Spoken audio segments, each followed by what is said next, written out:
And for anyone wondering how to do the job, disconnect your battery first, disconnect those two cables, and then underneath you have one of these pinching clamps. You undo this about 2 turns, and then you've got a bolt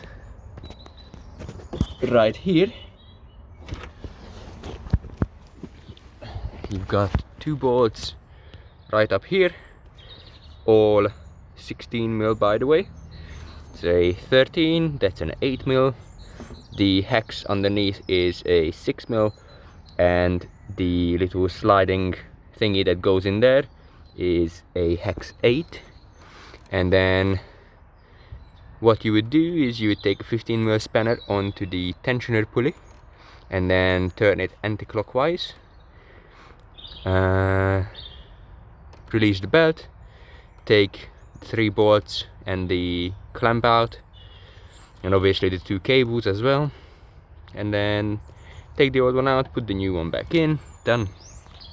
It's exactly the same, it's exactly the opposite of removing, so really nice and easy on this.